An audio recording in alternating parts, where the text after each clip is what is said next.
recording. Sweet. Okay, hello, I'm Andrew, this is my sister, and we're going to be talking about some stuff to do with video games. Today, specifically about stories in video games, and it's that whole topic. This is actually not the first one of these that we have done technically, but We won't talk about that. one of us lost the recording, and We'll that I'm not going to say who it was, but we'll just leave it at that. Yeah. Yeah. The topic we did last time was even more vague and broad, I guess. Was video games as art. So we kind of spent about 2 hours trying to define art and define video games, which is fun. Rather than talk about video games. Yeah, we did actually. We did do a bit of that. But... Yeah. Cool, but yeah. But I thought this would be maybe a more interesting topic actually, because it's something that the two of us maybe have some more disagreement on in some sense. Potentially, yeah. At least certainly in terms of like personal opinions and tastes and stuff like that. So, yeah, I don't know. I thought maybe just a good place to start would be like, what are some of your favorite stories in video games and why? Favorite stories in video games. I think probably a lot of it is going to come down to nostalgia-based storylines to start with. There's a big divide between the games that I played when I was a child, growing up, and enjoyed the stories for different reasons than I would enjoy them now. So for me, the stories that stand out in games as being good stories, as well as good games, are probably the Final Fantasy games. Played a lot of those, obviously, as you know, growing up. Final Fantasy 6, 7, 8. Really enjoyed those stories. And I'm probably an RPG person, so I'm probably going to pick RPG-based stories a lot. Yeah. In more recent times, I think, again, if you're going to go to good stories, it seems like a really obvious one, but The Last of Us is a big one for me. Not only story-wise, but gameplay-wise, mechanics, environment, production, everything for me. That was great. A really top game. And other RPG series like Mass Effect, Elder Scrolls, Fallout, things like that, are big choices for me. I think a genre that's really come into its own that I've enjoyed for stories, which is really based around stories in of itself, more recently, is the kind of Telltale point-and-click adventure type thing. I enjoyed the Walking Dead series that they did, and I've really enjoyed the walking simulator stories, sort of games like Dear Esther, Gone Home, things like that. They've been big ones for me as well. What about yourself? I noticed you didn't mention a certain game series beginning with B. BioShock. Yeah.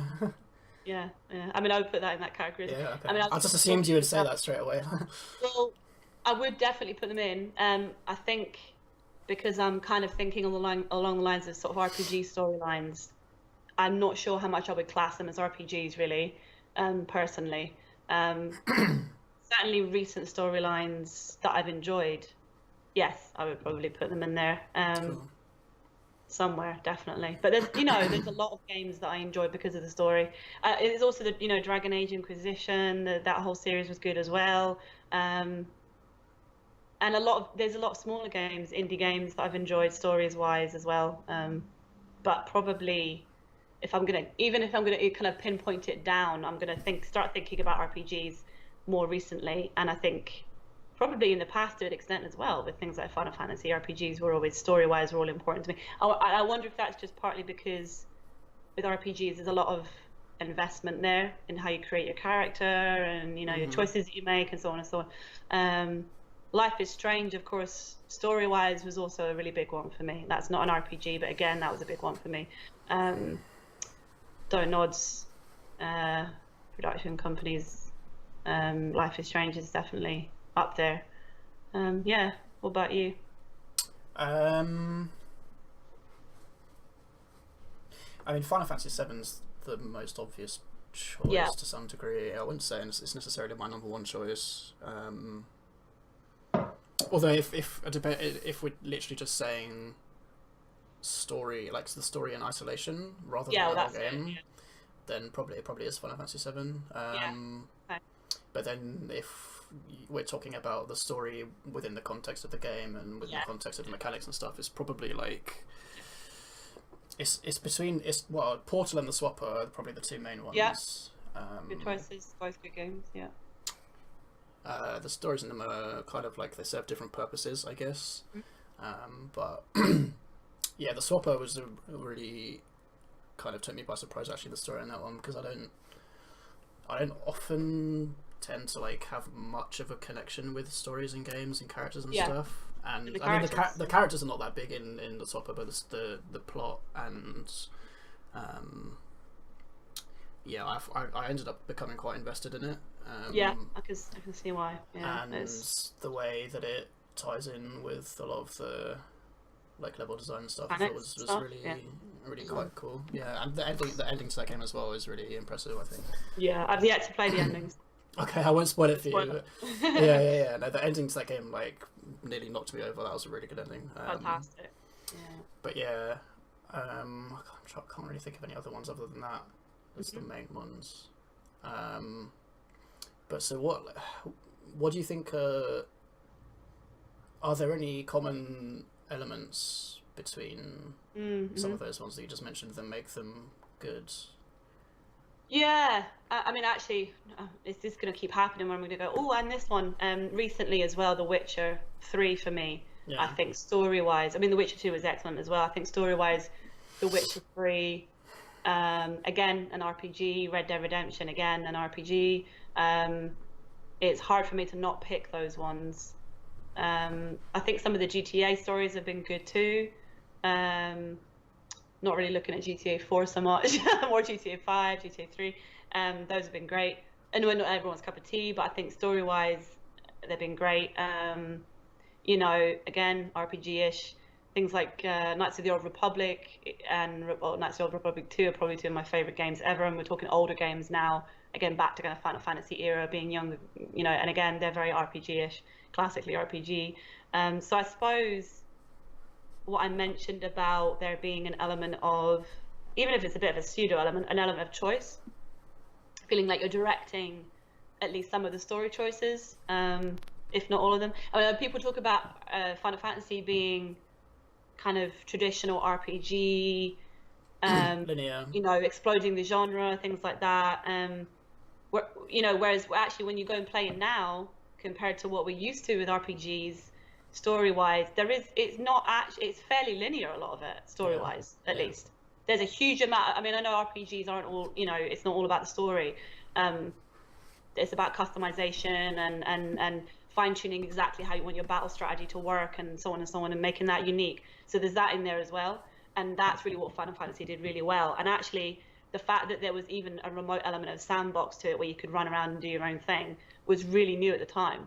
But for now, looking back on that, really, there was not a huge amount of choice story-wise, you know, in terms of changing what happened at all. It was just you could sometimes do things when you wanted to before other things. And there was like I mean, there was some stuff that you could unlock, right? Like you could unlock Vincent and Yuffie, and there was some like backstory stuff that you could unlock, but the actual, you're right, the actual progression of events was basically linear.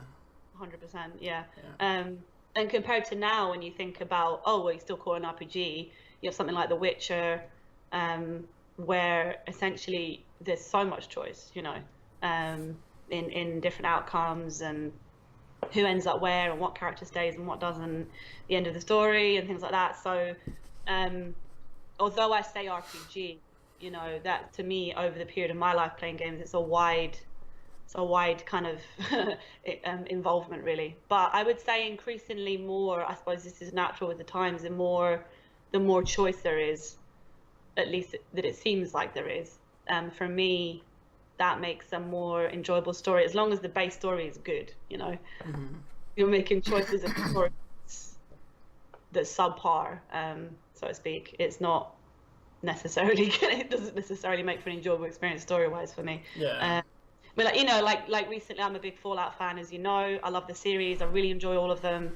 I really enjoyed playing Fallout 4, but I felt that lacked a good main storyline. and Right. some good side storylines as well. And I felt like, despite the insane amount of customization, the insane sort of classically RPG side of things, where you could fine tune everything, make the build you wanted to make, the fact that you were still doing that, running around in a story essentially that wasn't up to standard for me, meant that I didn't enjoy it as much. You know, and so to me, how much does someone playing a game like that, how much of the story for them is about making their own character, and how much of it is actually just enjoying the story that was written, essentially, is kind of my interest. Because I think a lot of it for me, actually, even though I like the customization side of it, comes down to really just enjoying a well-written story and just running around inside it. You know, I mean, The Last of Us, for example, which I will go on about, but I think is a pinnacle of game storytelling within other great game elements. You know, that's not really an RPG. It's much more linear. You go through the story as the story's meant to be.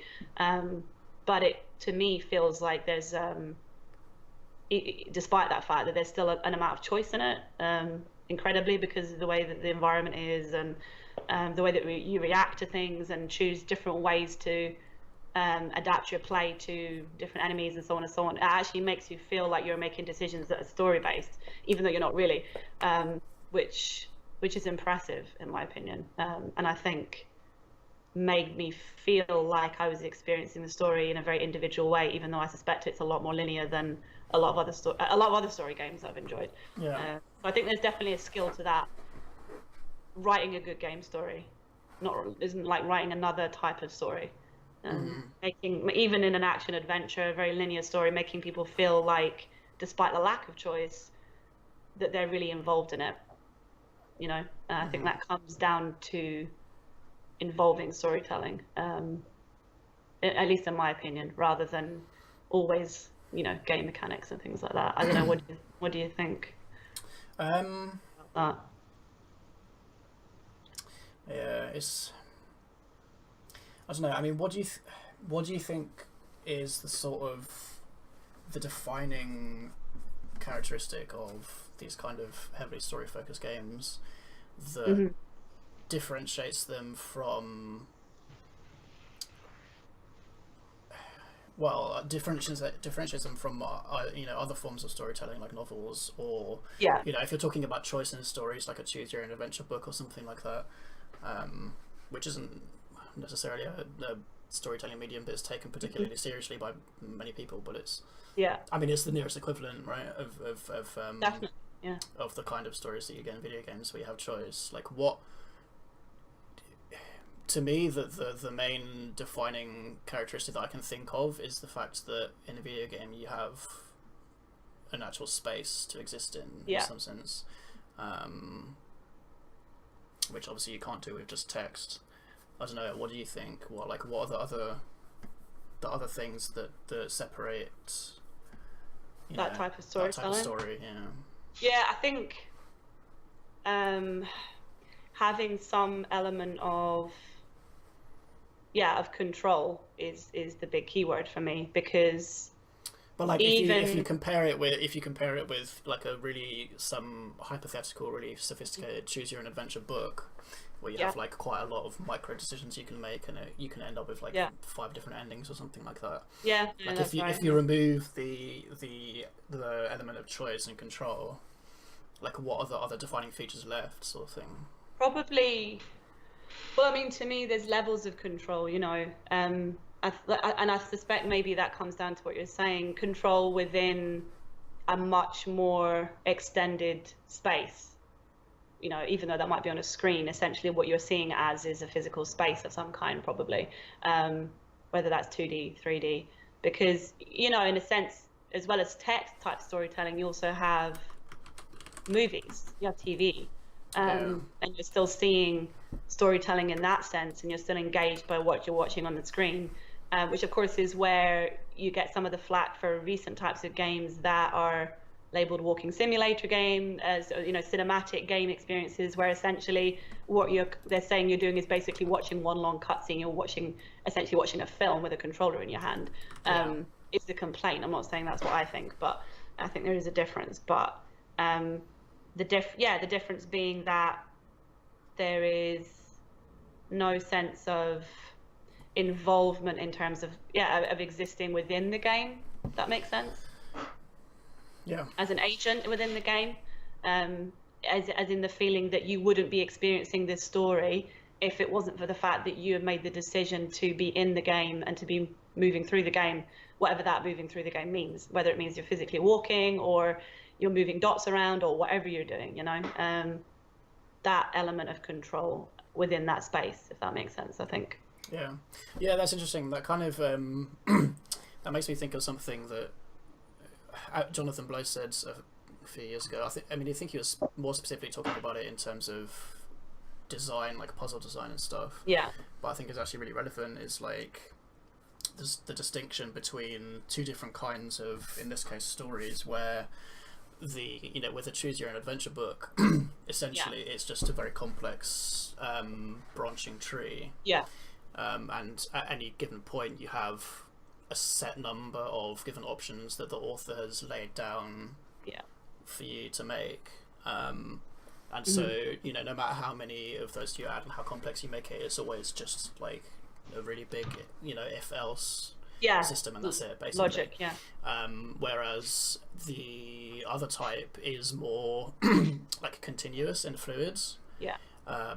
So like I think he was talking about it specifically in relation to Braid, which is obviously the time rewind thing. Yeah. Which is a much more fluid, continuous thing because it's not like, instead of the author writing X number of conditions that do X, Y, and Z when you make them, instead the author sets up a system, or in this case it might be sets up like a world with certain characters in it or something, and then what the player does within that system creates fluid results, right? And I suppose in theory that's the hypothetical main advantage or defining characteristic or whatever that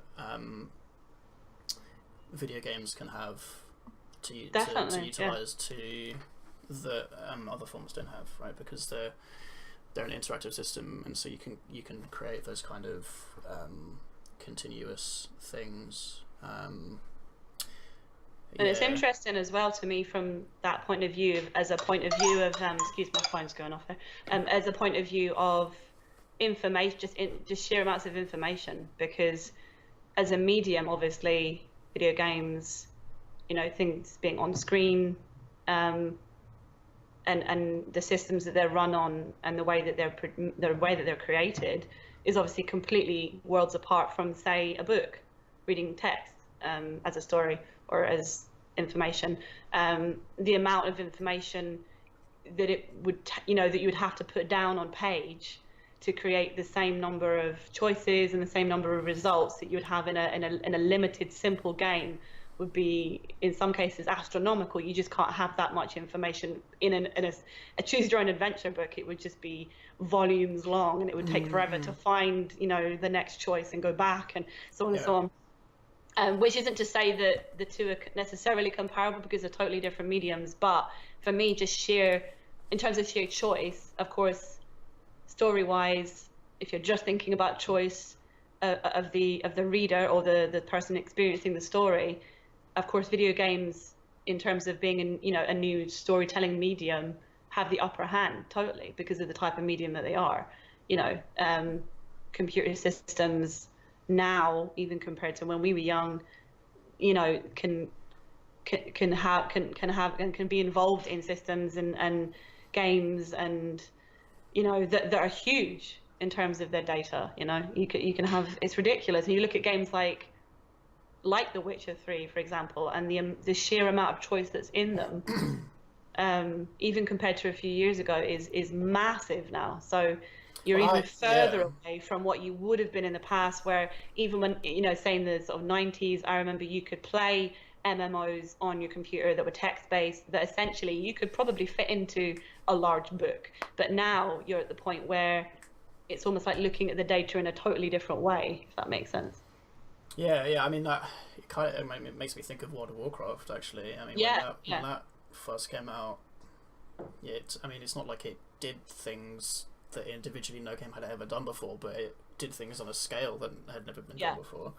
Yeah. And seeing like an integrated infrastructure that had never really been done before in that scale. Exactly. Yeah. And that kind of, yeah, I guess that revolutionized, that kind of amount of, I mean, in this case, obviously, it's like shared data, right? Yeah. In the same way. Which I guess kind of leads me on to the next thing that I wanted to ask about, which was, stories in video games that aren't single player, and how video games can utilize that in a unique way, and just like what are your impressions of, like, have you, what of those have you played, and like what do you think of them, that sort of thing. Sort of you like co-op missions, co-op games. I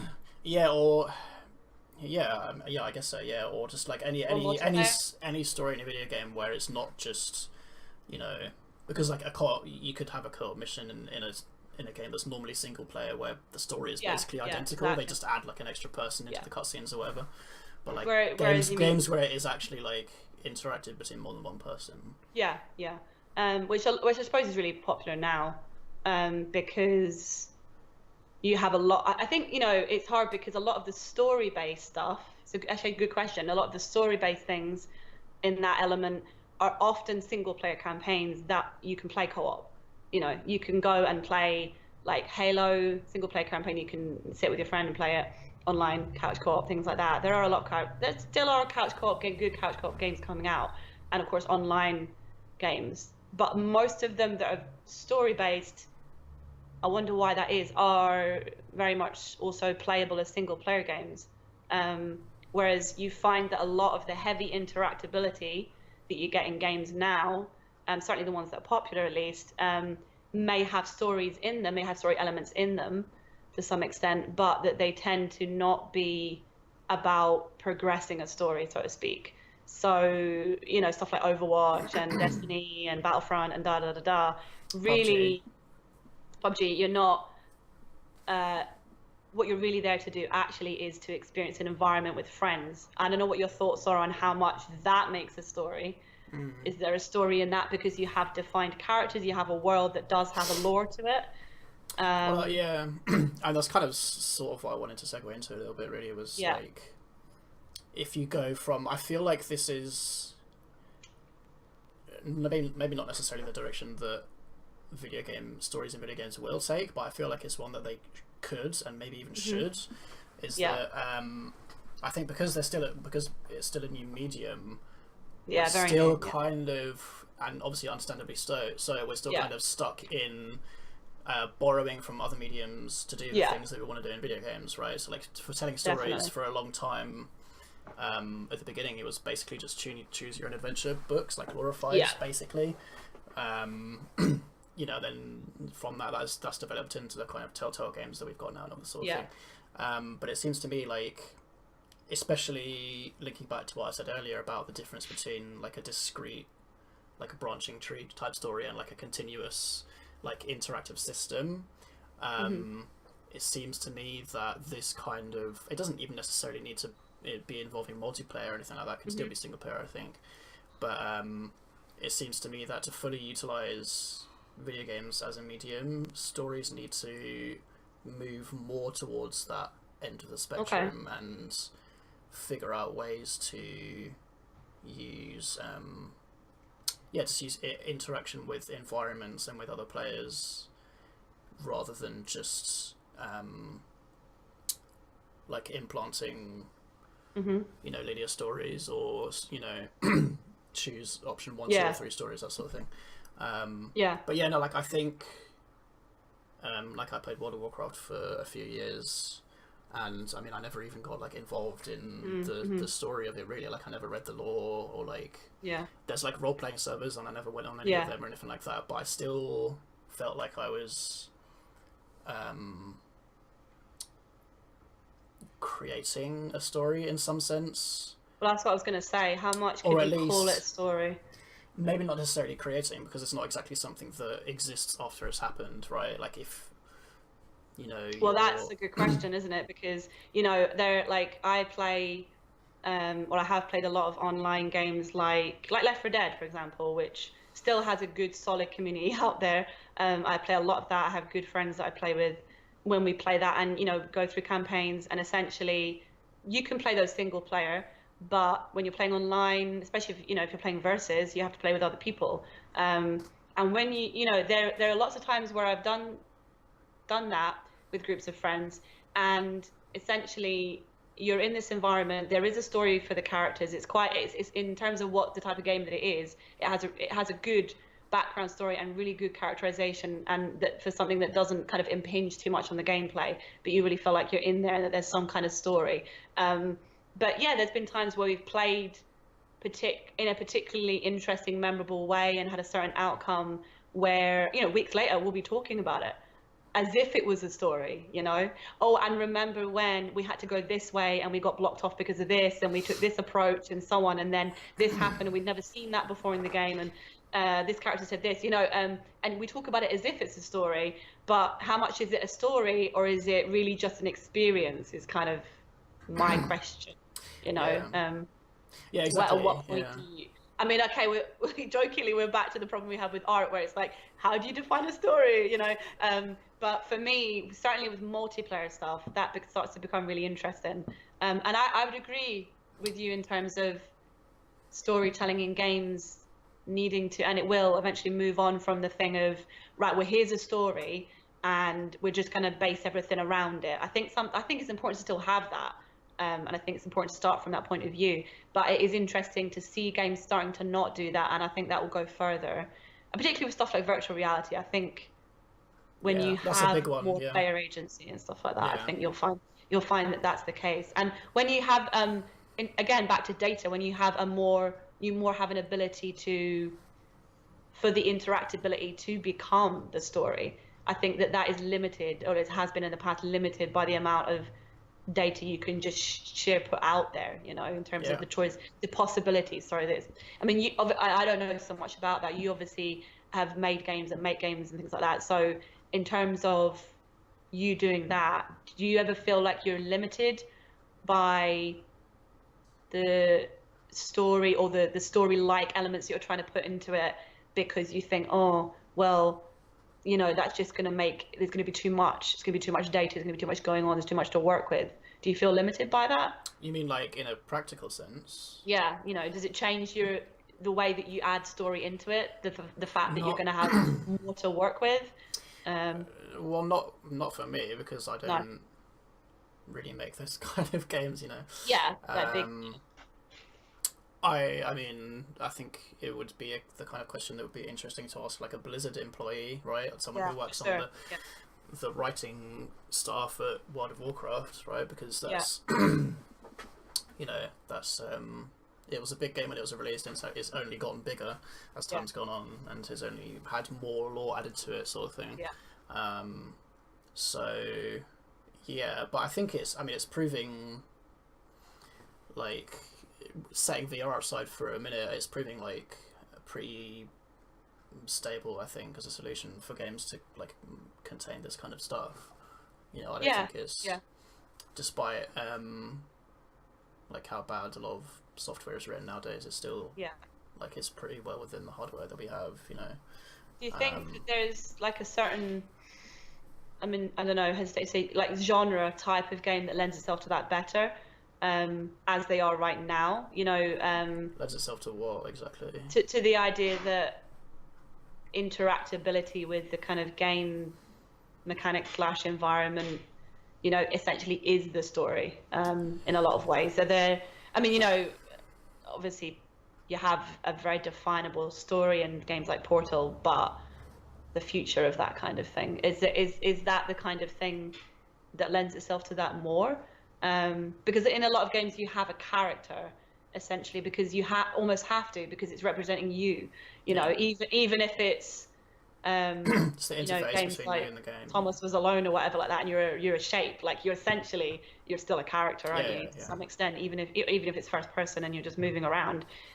Most games will have a sense of ownership and player kind of agency. So to me, when you have a character, unless you're going to just make it the person who's playing the game, which we're not in virtual reality, we're not really quite at that point yet. You have to have some kind of story there in a way to tell the story of who the character is. So for a lot of types of games that involve a character that you're playing first person or third person moving through a world, it almost sets itself up to be the kind of story that we have now in a lot of RPG games, for example. Whereas I'm wondering if a game like that's more, I hesitate to use the word abstract, but that's maybe platform puzzle based, does that lend itself more to what you were talking about, to the idea of really creating more of a story within the game rather than relying on the player agency side of things? It's interesting. I don't think it's necessarily an area of stories in video games that has been explored anywhere near as much as in like RPGs and stuff. I'm trying to think of examples of games that have explored that to the fullest. I mean, I would say probably the Swapper is the game that I can think of that has done that to the highest degree. But even that, like, a lot of the story in that game is just like pages of text that you have to read and like recordings, and there's like one or two cutscenes, so my instinct is to say that there's nothing fundamentally that holds that kind of genre of game back from doing that. It's just maybe that the kinds of, I think first of all, the kinds of people that want to make those kinds of games are not necessarily going to be as interested in putting that in the game in the first place. Especially with puzzles, because if you're making a puzzle game, puzzle games are essentially the most streamlined in some sense, because they're explicitly about the mechanics and kind of like nothing else. Exactly. And if you obfuscate that and make it about other things, then it often makes it a worse puzzle, right? Okay. You can all you need to do to prove that is to just look at all the sort of half-baked puzzles that you see in a lot of like linear action games, where it's just like just for the sake of it, push the block on the button or something like that. It's just to fill time, right? Because absolutely.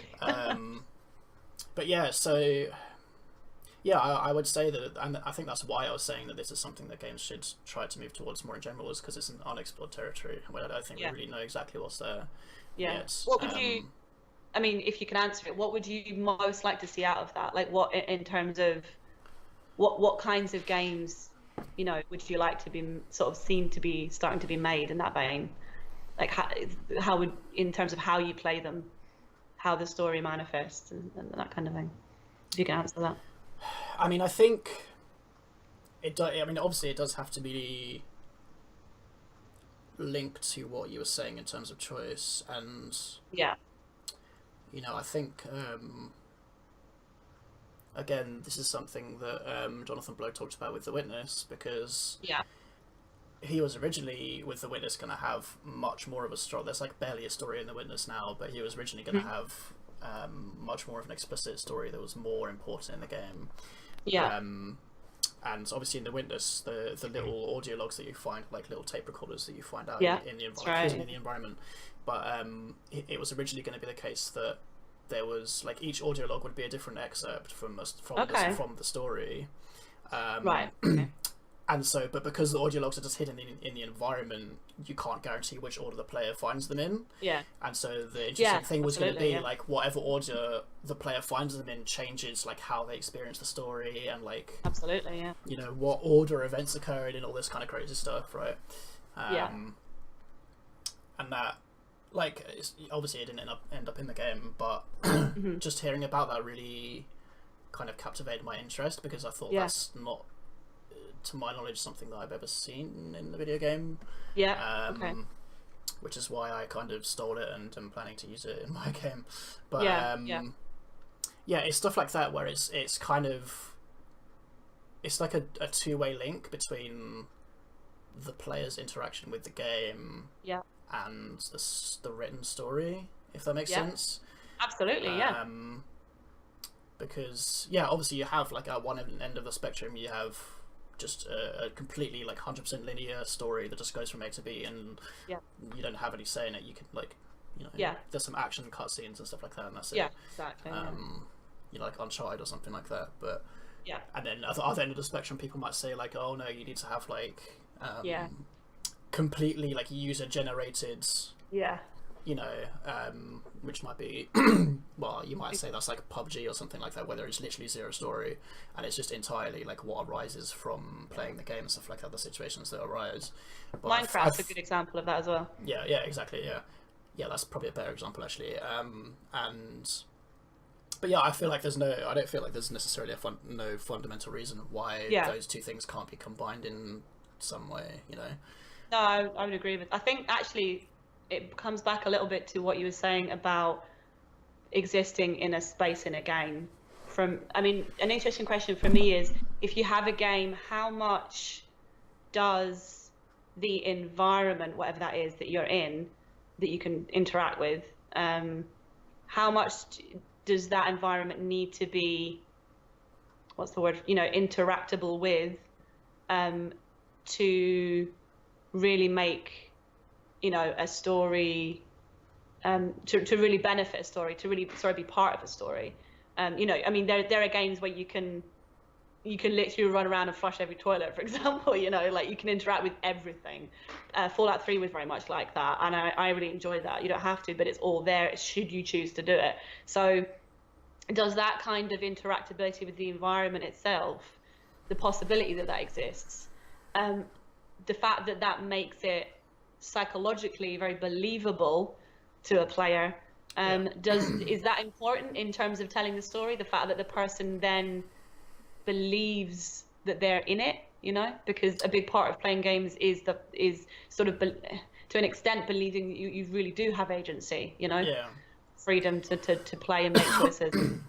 So how much does the physical game environment inform that? How much is it really, really important to have every little thing be interactable with to create that? I don't know. Well, I think fun enough, you kind of hit the nail on the head a little bit there when you said believable in air quotes, because I think the majority of the time that games do that kind of thing, like making making the environment have like fluid physics, and you can do like random little shit that doesn't actually have any impact on anything in the game at all.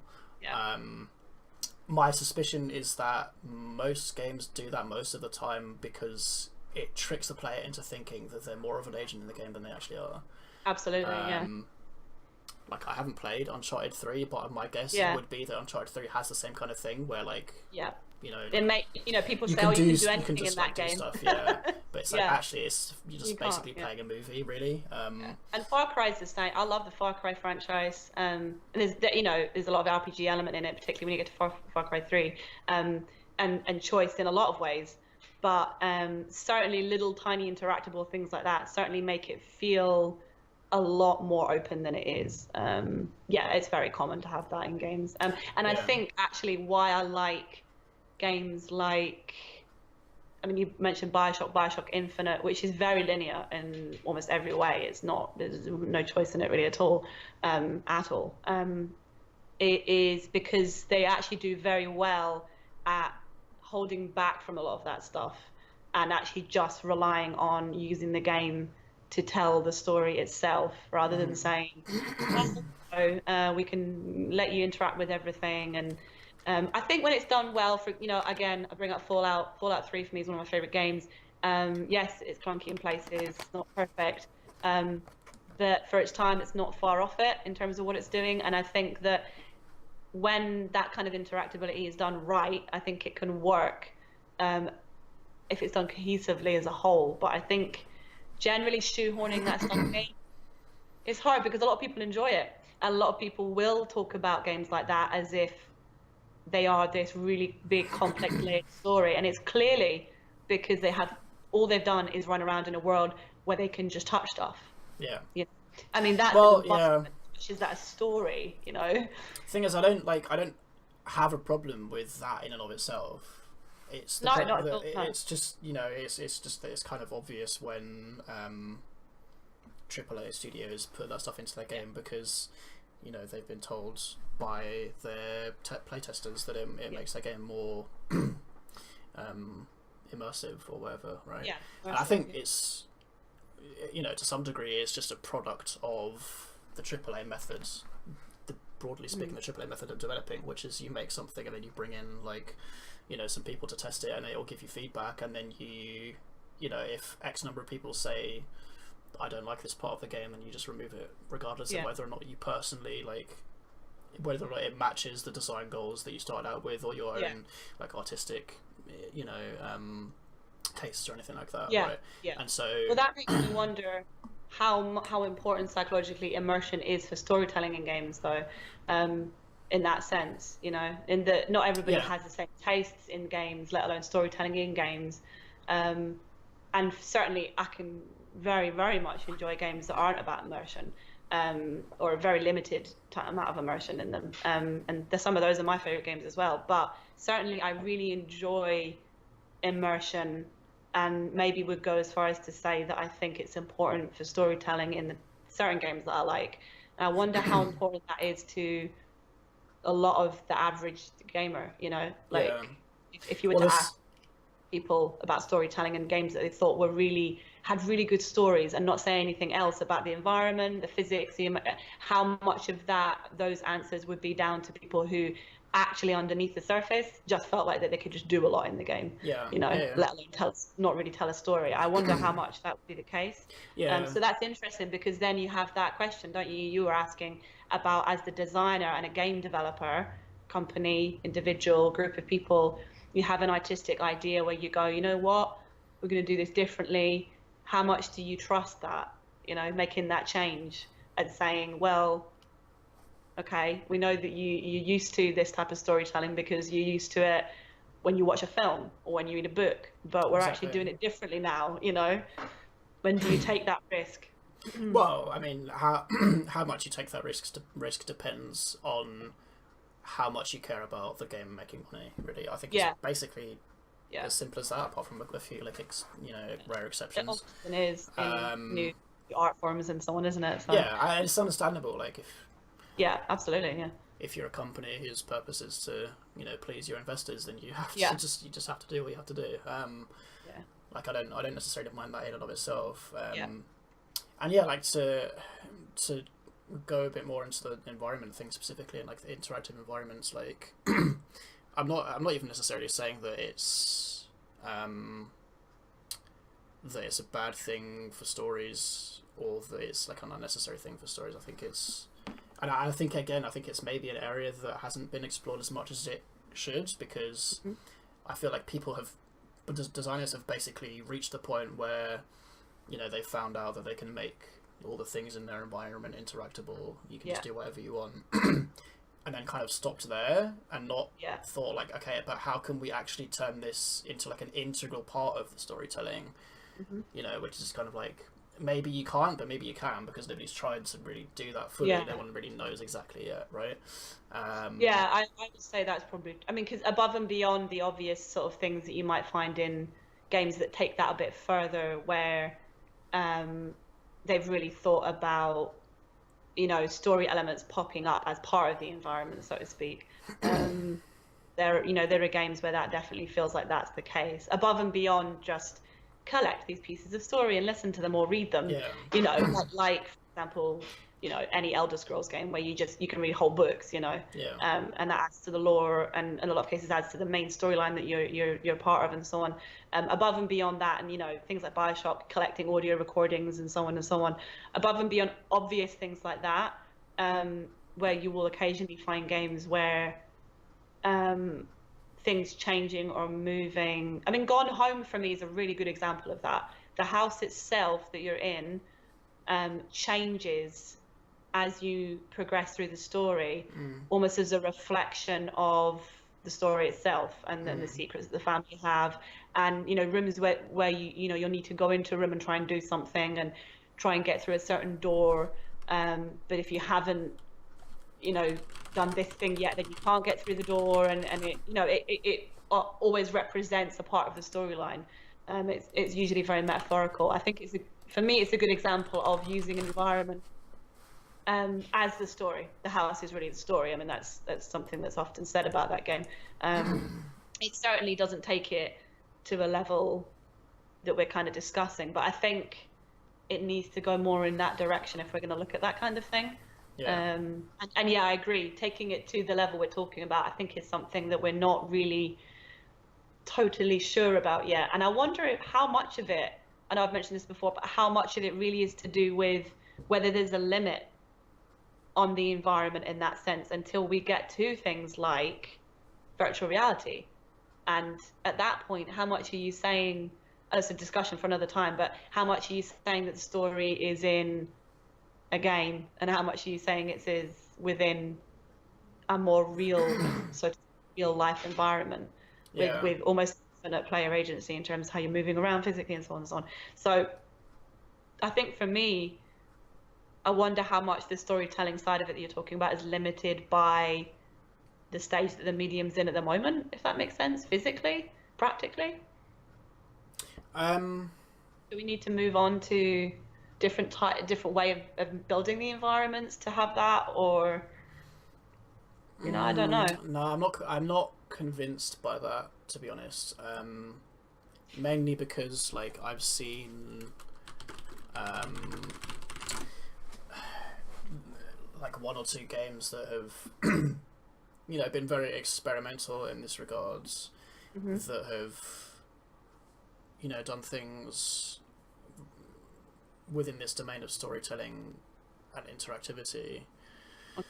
Yeah. That like in just experimental indie games that clearly to me indicate that there is at least a reasonably large area of unexplored territory that we should go down first before we start rushing into like VR and stuff like this. Right?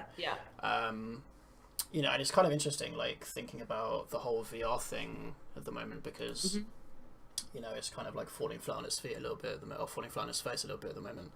And you might chalk that up to like the hardware isn't quite good enough yet, or like the design isn't quite good enough yet, or whatever.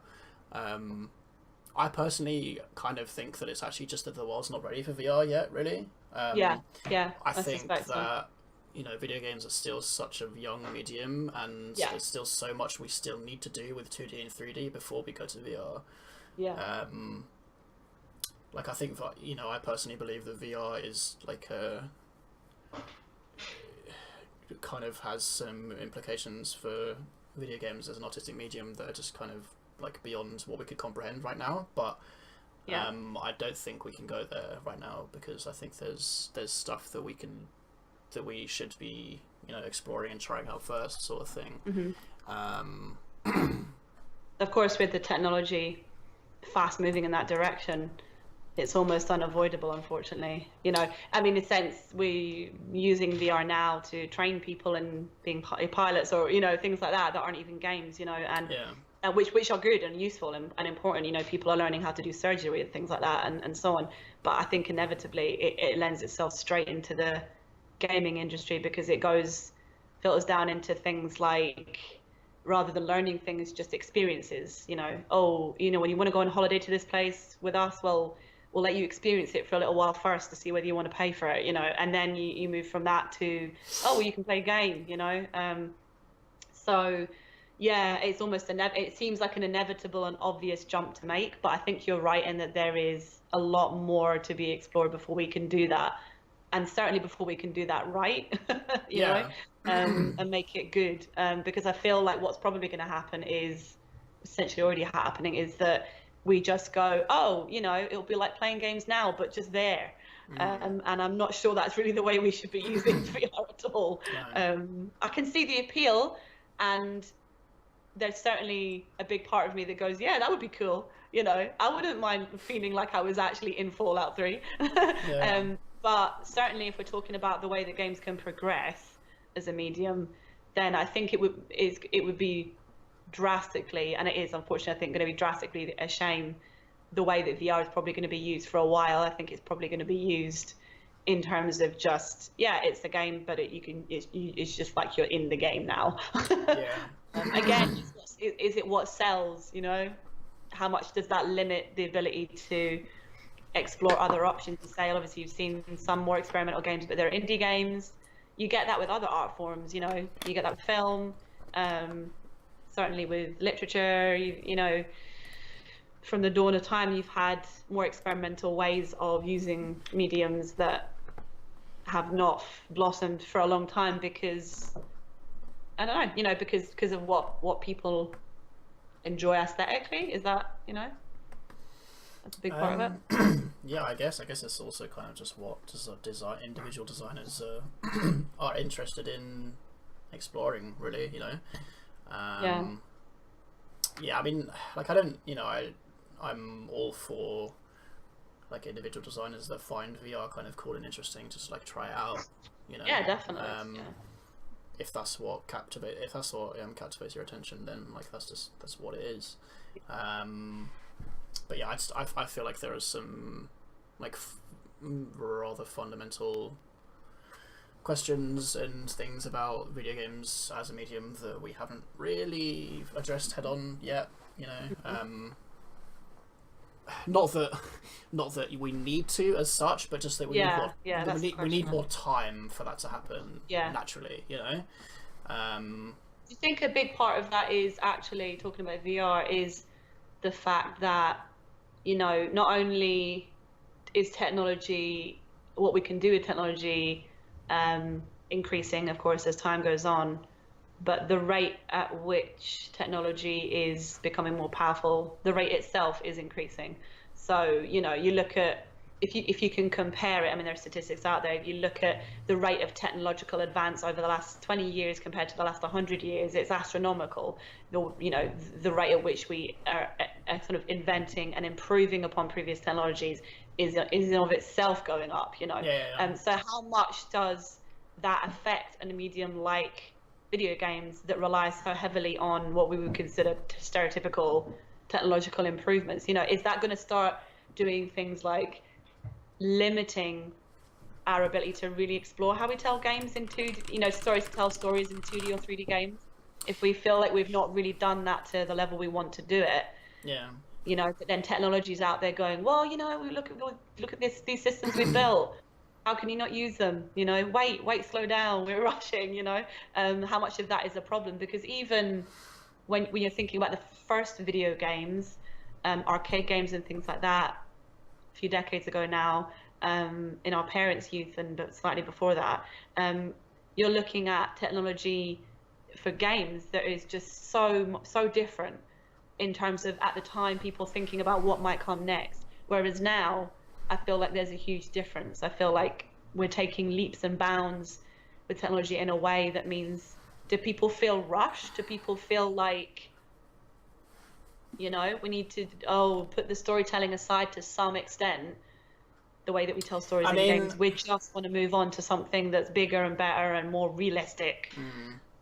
I mean, there definitely is that trend or that sort of temptation, I guess, to utilize the increasing hardware power that we have to just create more photorealistic graphics and all this kind of stuff, right? Exactly. But I think, first of all, like, setting that aside for a minute, the the increasing rates of like hardware capabilities and stuff that you mentioned is becoming more and more dampened as time goes on by, like, almost inversely by the human capability to keep up with it. Which is kind of weird because we're the ones making the technology better, but it's like we can make hardware better and better more and more quickly because it's like it's just in that instance it's just a quantitative thing.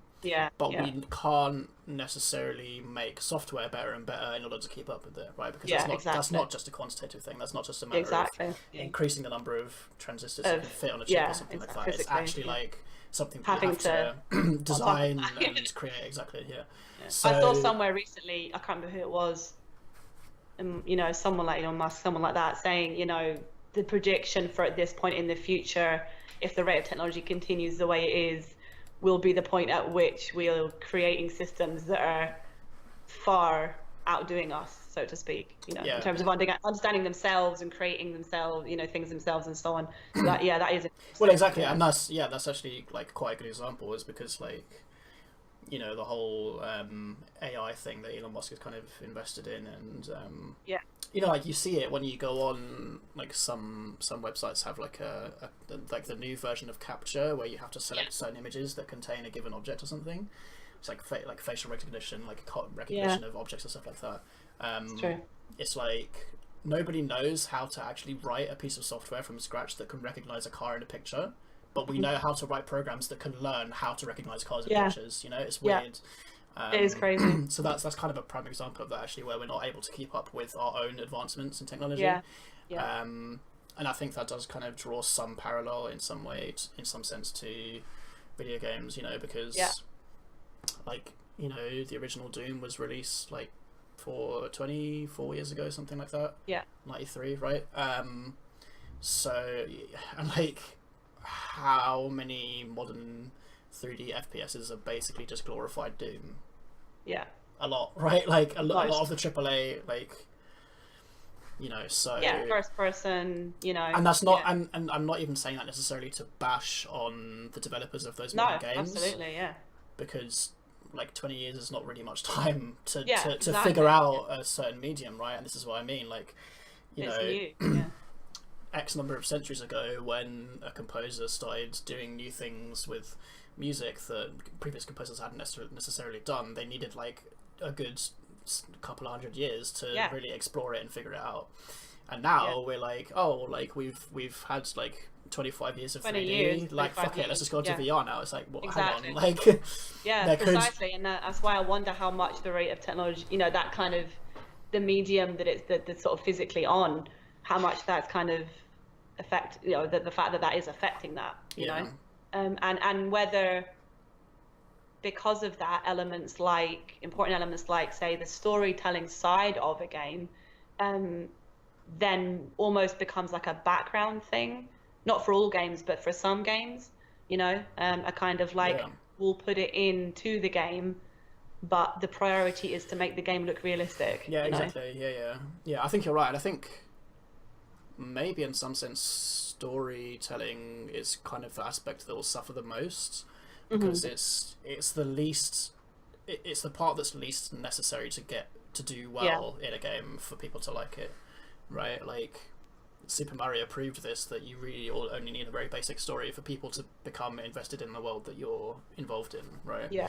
So basically every other element, like visuals and, you know, mechanics and like architecture and all this kind of stuff, which is all to some degree linked as well to the technological improvements and advancements. And I think you're right. I think that as those things improve, the temptation on it is certainly going to be, especially for AAA developers, it's certainly going to be to use that as a means to improve the photorealism of graphics, or to improve the, you know, the complexity of game AI and all this kind of stuff. I think that's why rather than focusing on the story, because it's such a non-essential element, right? I think that's why there's been that pushback from indie game developers, that we've actually seen a really weird juxtaposition of AAA games coming out that are becoming more and more like that, especially because a lot of them are focused on multiplayer elements online. And you've got the juxtaposition between that and the fact that there's been a huge outpouring from indie developers that have ended up becoming really quite successful when they weren't expecting it. Life is Strange, the Don't Know company is a good example of that. EA had no idea that would be a guest star game for them. It was going to be a kind of sleeper indie hit, but that are so heavily story based, and a lot of them almost point and click adventures. So it's interesting because a lot of people clearly like that kind of story. A lot of people, you say, oh, what's your favorite game? Or The Last of Us, because of the story. So it's clearly very, very important to a lot of people and very popular, but it's clearly not needed, which is interesting. Well, exactly, to make the money and to make people have an enjoyable experience with something.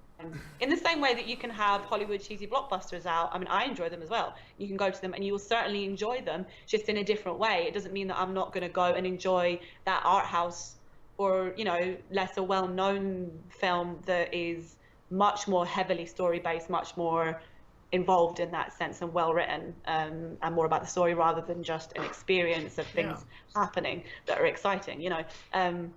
It's not that people don't enjoy that. I think it's just that, sometimes it's a little bit lowest common denominator, I think, and easier to make, and almost it's a guarantee rather than there's a little bit of a risk there, you know. Exactly. Again, I don't think they could have known making The Last of Us and now The Last of Us 2 that they would be anywhere near as big as it was because of the story and the characters. You know, maybe for other reasons, but I really don't think they, even if they say they had an idea, that they had any clue really how big that would be, story-wise. So, you know, how much of that is a risk really?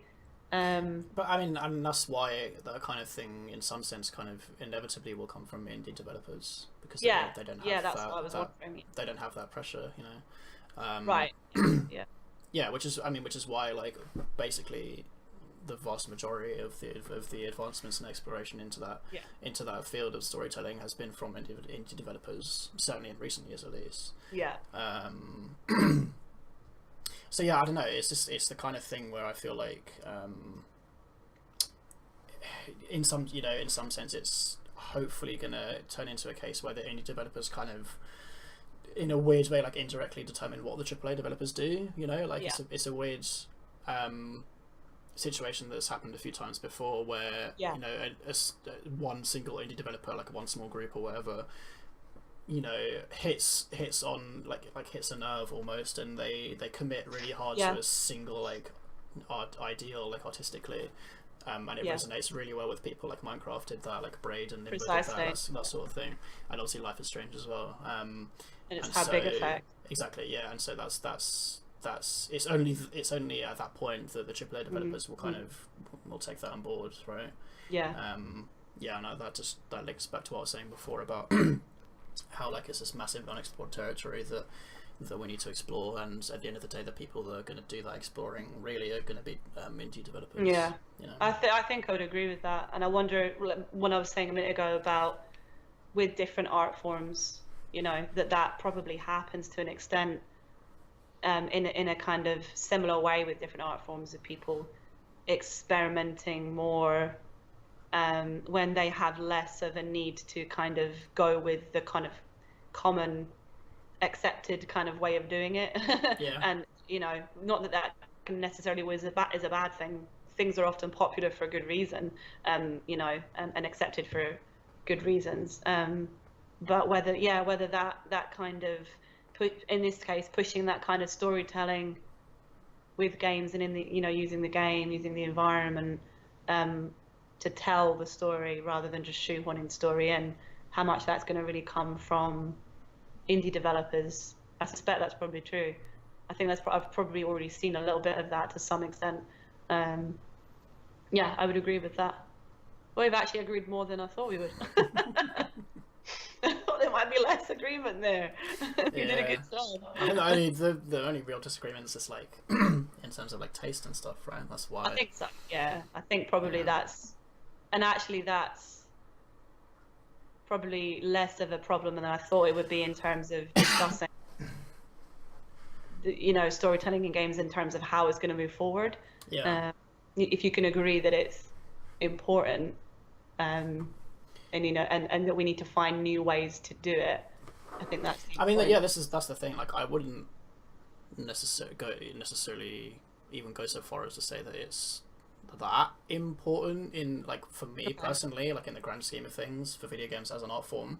I think there are other areas that I would, like, if I had to choose between, like, you know, exploring this, you know, what things can be done with storytelling in video games and like these other things, then I probably would choose these other things in many cases. But I do still think it's an interesting path that people haven't explored anywhere near as much as they should. And I think it's interesting to think about. But like, to finish on a silly question, can you think of any games that you've played that you really enjoyed that you actively thought had awful stories? I'm actually trying to think myself. That's a really good question. I mean, like where you said, you know what, I really like this game despite the story. in some sense, I would say in some sense World of Warcraft, actually. Yeah. Okay. Because, like I said, I never really got involved in the lore, and like any time I tried to, I was a bit like, this is kind of naff. Like, this is just.